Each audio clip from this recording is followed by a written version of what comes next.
아멘. 오늘도 하나님을 예배하러 나오신 우리 성도님들 마음속에 하나님 아버지께서 찾아오셔서 하늘의 신령한 은혜와 평강의 축복으로 함께 하시길 주님의 이름으로 간절히 축원합니다. 자, 우리 곁에 계신 성도분들과 함께 인사 나누겠습니다. 주님 안에서 사랑합니다.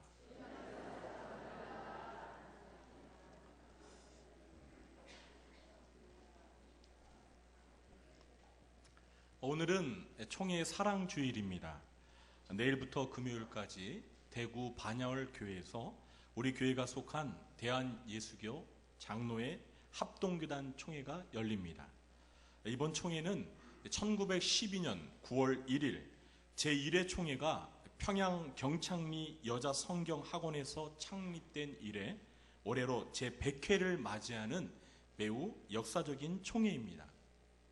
혹시 여러분께서는 1912년에 제1회 총회가 열렸는데 왜 2011년이 아니라 2015년이 제100회인지 궁금한 분이 계실지 모르겠습니다. 이렇게 4년의 차이가 생긴 이유가 있습니다. 1943년부터 45년까지 3년 동안은 일제가 강제로 총회를 해산시키는 바람에 총회가 열리지 못했습니다. 그리고 1950년 제36회 총회는 6.25 전쟁으로 인해서 중단되는 바람에 그 이듬해에 가서야 총회를 속회할 수가 있었습니다. 그러니까 1950년과 51년 두 해에 걸쳐서 제36회 총회가 열렸던 것입니다. 그래서 4년의 차이가 생기게 된 것입니다. 이렇게 총회의 지난 100년의 역사는 우리 민족의 뼈아픈 순환의 역사와 나란히 걸음을 함께해 왔습니다. 한국 최초의 그 장로교 선교사인 언더우드가 이 감리교 선교사인 아펜젤로 선교사와 함께 1885년 4월 5일 부활절 아침에 한국 땅에 첫 발을 내디딘 이후 한국 장로교는 올해로 정확히 선교 130주년을 맞이했습니다. 그동안 한국 장로교는 이 명실공히 한국 개신교를 대표하는 가장 영향력 있는 교파가 되었습니다. 특히 우리 교회가 속한 이 대한예수교 장로회 합동총회는 2015년 현재 143개 노회 아래 11,593개의 교회들과 33,630명의 교역자들과 285만 7,065명의 평신도를 보유함으로써 한국 장로교를 대표하는 장자교단으로서 뿐만 아니라 한국 개신교 최대 규모의 교단으로 성장했습니다. 더욱이 우리 총회는 2012년 1월을 기준으로 23,331명이라는 국내 개신교 가운데 가장 많은 선교사를 배출한 교단이 되었습니다. 이렇게 우리 총회가 민족 복음화와 해외 선교의 주역으로 부상한 것은 매우 자랑스러운 일이며 또 하나님 앞에 감사한 일이 아닐 수가 없습니다. 오늘은 역사적인 제100회 총회를 맞이하여 총회 사랑주일로 지키면서 총회의 역할과 기능이 무엇인지, 그리고 총회를 사랑하기 위해서 우리 성도님들이 어떤 노력을 기울일지에 대해서 말씀을 나누려고 합니다. 첫째로 총회가 무엇이고 어떤 역할과 기능을 하는지에 대해서 말씀을 드리도록 하겠습니다. 총회가 무엇인지에 대해서 알아보기 위해서는 먼저 이 장로교 정치 제도에 대해서 알 필요가 있습니다. 종교개혁자 존 칼빈의 사상을 계승하는 장로교는 다른 어떤 개신교 교파들보다도 민주적인 정치 체제가 잘 발달되어 있습니다. 장로교는 개 교회들마다 이 교인을 대표하는 장로들과 이 목사로 구성된 당회라는 치리회를 두어서 교회를 다스리고 있습니다. 그리고 21개 이상의 개교회 당회에서 파송한 이 목사와 장로들로 구성된 이 노회라는 치리회가 있습니다. 현재 우리 교단에서는요, 전국적으로 143개의 노회가 있습니다. 우리 구리주안교회는 이 143개 노회들 가운데 어떤 노회에 소속되어 있죠? 그렇습니다. 수도 노회에 소속이 되어 있습니다. 우리 구리주안교회 성도님들하면 이 정도는 기본적으로 알고 계셔야 합니다. 그리고 이 143개의 각 노회들에서 파송한 목사와 장로로 구성된 최고 7위회 조직으로 총회가 있는 것입니다.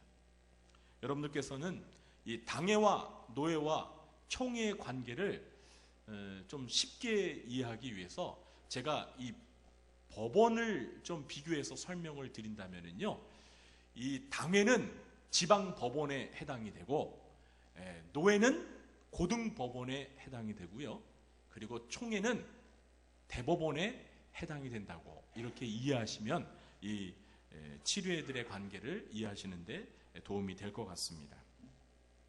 이렇게 총회는 모든 교회들과 7회를 총괄하는 최고 결의기구라는 이해를 여러분들이 하시면 될 것 같습니다. 오늘 사도행전 15장을 보시면은요, 초대교회 시대에도 이 총회라는 조직이 있었음을 알 수가 있습니다. 오늘 2절과 4절과 6절 말씀을 보시면 초대교회 당시에 예루살렘에 사도들과 장로들로 구성된 총회와 같은 조직이 있었음을 알 수 있습니다. 그러므로 총회는 오늘날에 와서 생겨난 조직이 아니라 성경의 기원을 두고 있는 중요한 조직입니다. 총회는 1년에 한 번 회집되는데요, 제1회 총회가 9월에 열린 것을 기념하여 매년 9월에 총회가 열립니다. 자, 그러면 이 총회의 역할과 기능에 대해서 알아보도록 하겠습니다. 먼저 총회에서는 교회와 신앙의 근간을 위협하는 이 교리적인 문제에 대한 최종적인 판단을 합니다.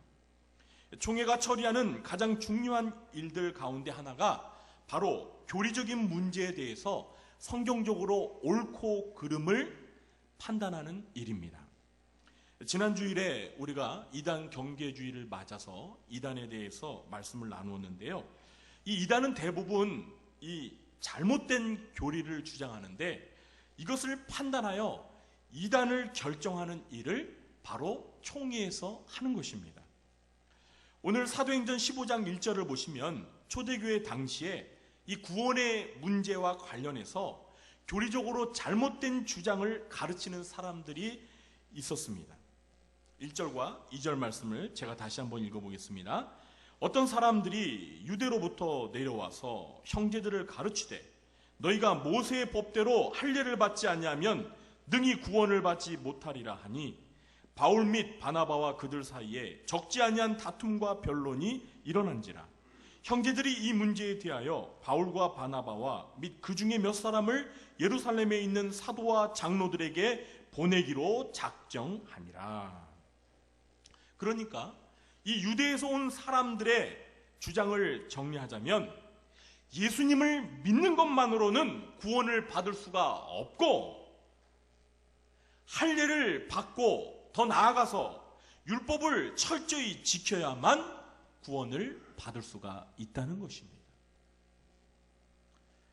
이것은 그동안 사도 바울과 바나바가 전한 복음의 내용과 전혀 다른 주장이었습니다. 그러니까 사도 바울과 바나바가 전하였던 복음의 내용은 구원에 대해서 어떤 가르침을 전하고 있습니까? 죄인이 구원을 받기 위해서는 하나님의 아들이신 메시아 예수 그리스도를 믿음으로 의롭다함을 받아 구원을 받는 것입니다. 이것이 바로 사도들이 전하였던 복음의 핵심이었습니다. 그런데 지금 유대로부터 온 어떤 사람들이 이 사도들이 전하는 복음과는 전혀 다른 내용의 잘못된 교리적인 주장을 함으로 인해서 교회 안에 혼란이 있었습니다. 자, 이 문제로 인해서 교회 내에서 서로 간에 의견 다툼이 생기자 당시 교회가 이 문제를 해결하기 위해서 어떻게 했죠? 사도들과 장로들로 구성된 예루살렘 총회에 이 문제에 대한 바른 판단을 의뢰하였습니다. 그래서 6절 말씀에 보시면 사도와 장로들이 이 일을 의논하러 모였는데 이것이 바로 예루살렘 총회였던 것입니다. 그리고 7절 말씀을 보시면 총회에서 이 문제에 대하여 충분한 의견을 나누고 나서 예수님의 수제자 사도 베드로가 중요한 의견을 제시하였는데 베드로가 말한 내용이 무엇입니까? 7절 중반절부터 9절까지 제가 다시 읽어보겠습니다.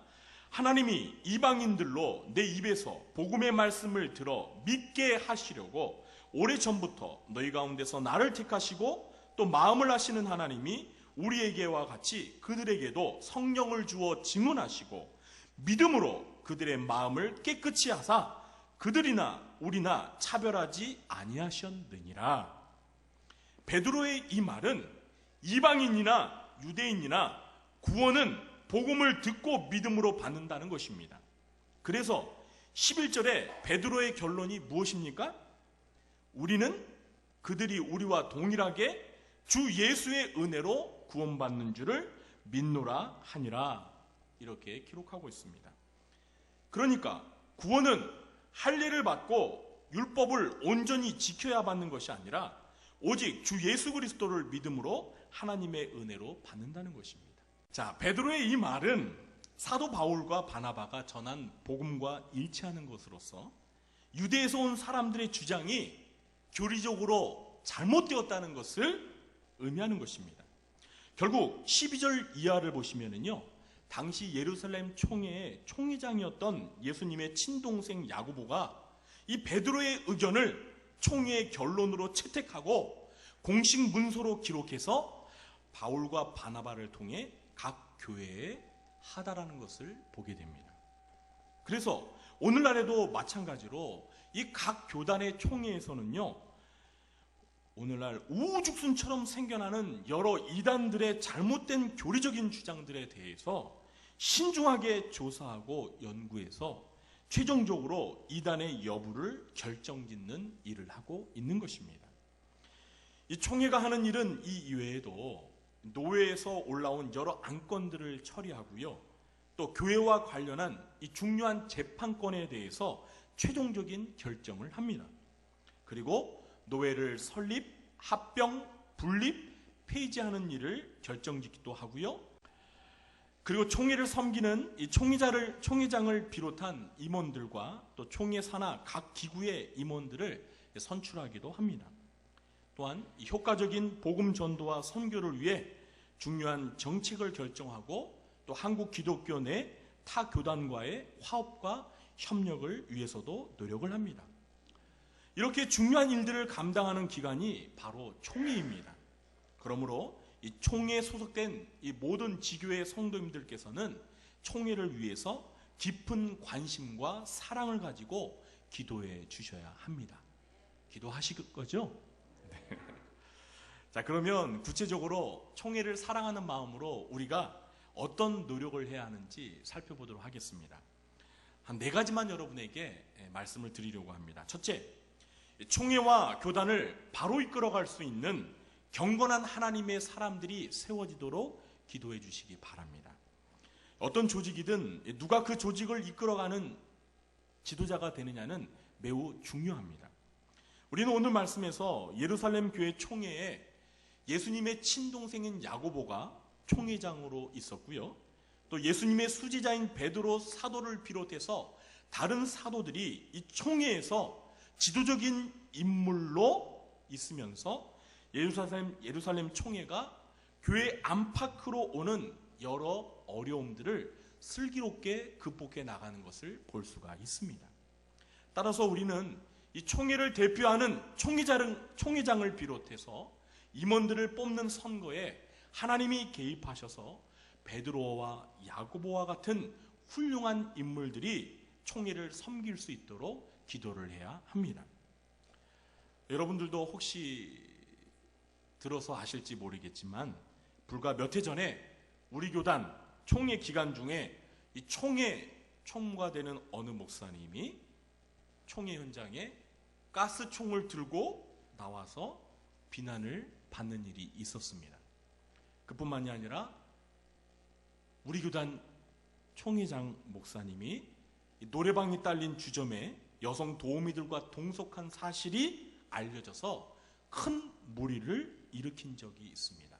안타깝게도 이 목사님은 초기장으로 섬기던 당시에 목회를 하던 교회에서 이 일로 인해서 결국은 사임을 하게 되었습니다.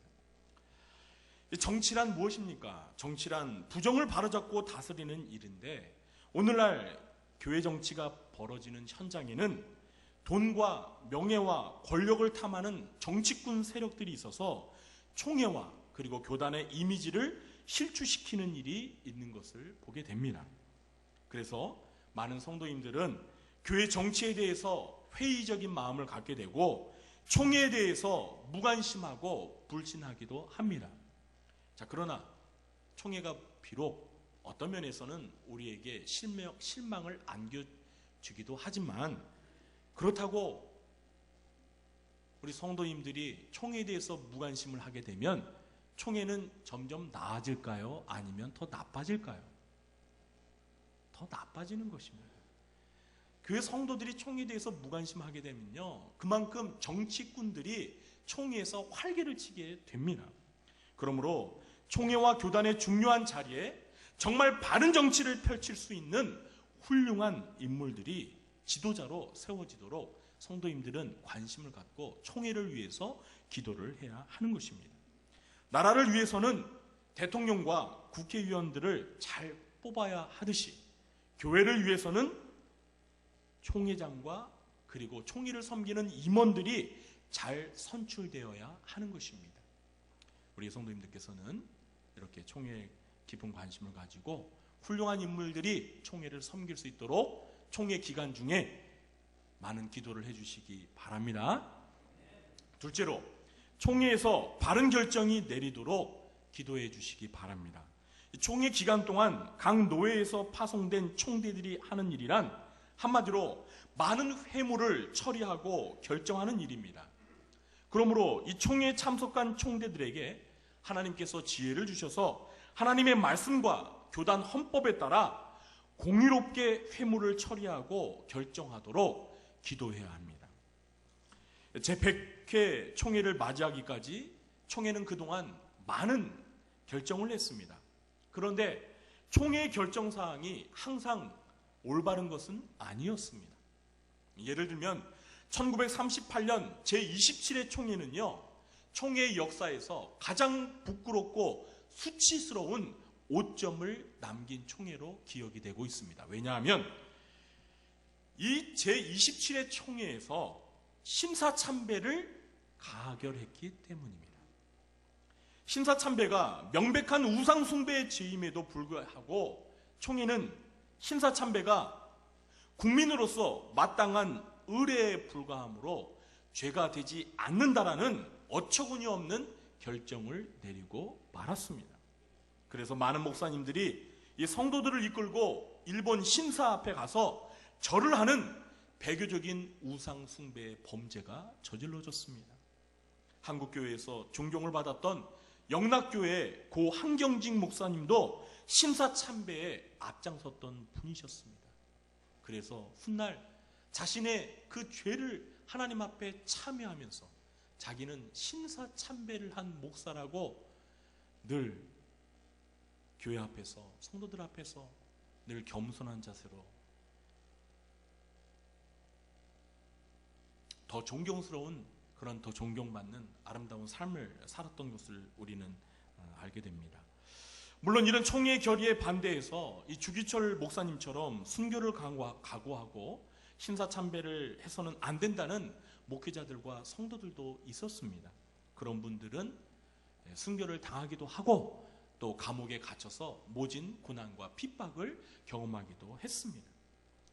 또한 1959년 9월에 열린 제44회 총회에서는요, 이 공산주의와 종교다원주의를 수용하는 이 WCC를 찬성하는 입장과 반대하는 입장이 대립하여서 결국은 WCC를 찬성하는 통합 측과 반대하는 합동 측이 둘로 분열되는 안타까운 일도 벌어졌습니다. WCC 하니까 이게 도대체 뭔가 하시는 분들이 계실 텐데요. WCC는 세계교회 협의회입니다.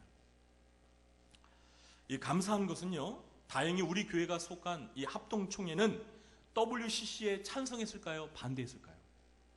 그렇죠. WCC에 반대하여 오늘날까지 이 바른 신앙을 수호하고 있다는 사실에 얼마나 감사가 되는지 모릅니다. 2013년이었죠. 부산에서 WCC 제10차 총회가 열렸을 때 이 WCC를 찬성하는 교단의 교회들 가운데 일부 목회자와 성도들은요, 자신들이 속한 총회가 WCC가 아니라 WCC를 찬성하는 것에 반대해서 결국 교단을 탈퇴하고 우리 합동교단에 가입하는 경우도 있었습니다. 총회는 권위 있는 최고 의결 기관이기 때문에 이 총회의 결의는 모든 교회와 성도들에게 긍정적이든 부정적이든 지대한 영향력을 끼치게 되어 있습니다. 그러므로 총회가 잘못된 결정을 내리게 되면은요, 그 파급 효과는 심사참배와 같이 교회를 죽이는 자살 행위와 같은 것입니다. 따라서 우리는 총회가 영적으로 깨어 하나님과 진리의 편에 서서 바른 결정을 할 수 있도록 기도를 해야 합니다. 기도하실 거죠? 네.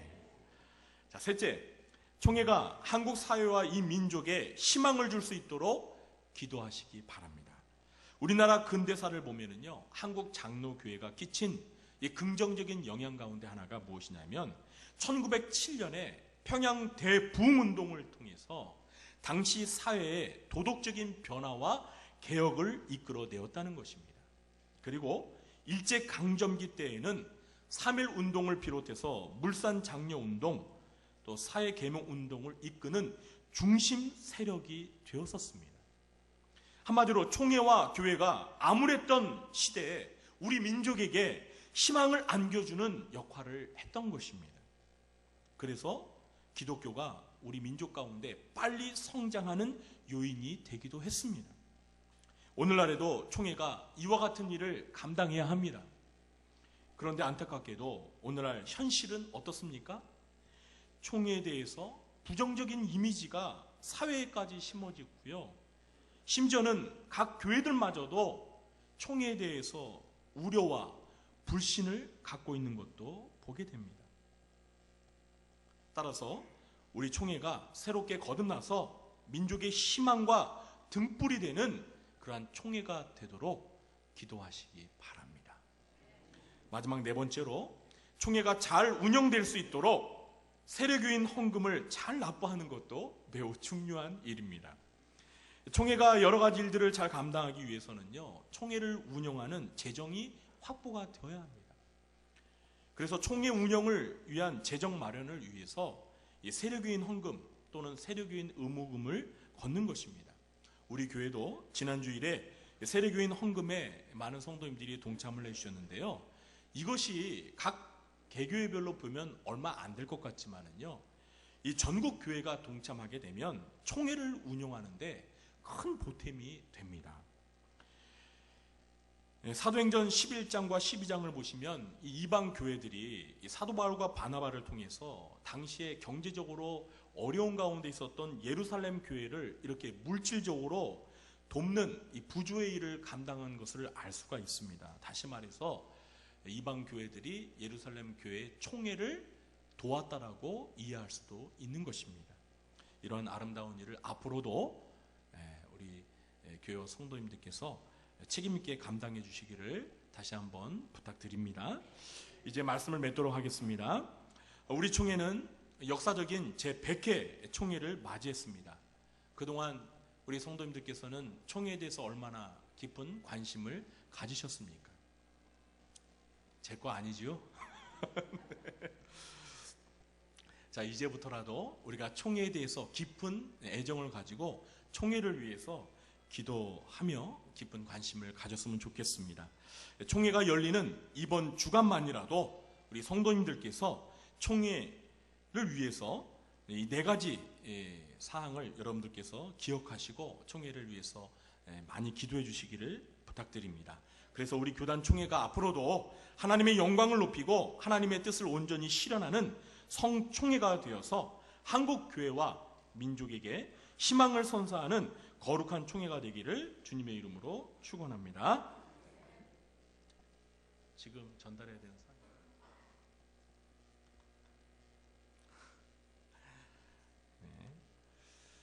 네, 기도하시겠습니다. 하나님 아버지 감사합니다. 이번 주에 우리 교단 총회가 열립니다. 하나님께서 총회에 함께하여 주셔서 우리 총회가 정말 하나님을 기쁘시게 하고 하나님께 영광을 돌리는 성총회가 되게 해 주옵소서. 우리 성도들이 총회를 사랑하는 마음으로 총회에 관심을 갖고 기도할 수 있도록 도와주시옵소서. 예수님의 이름으로 기도하옵나이다. 아멘. 네.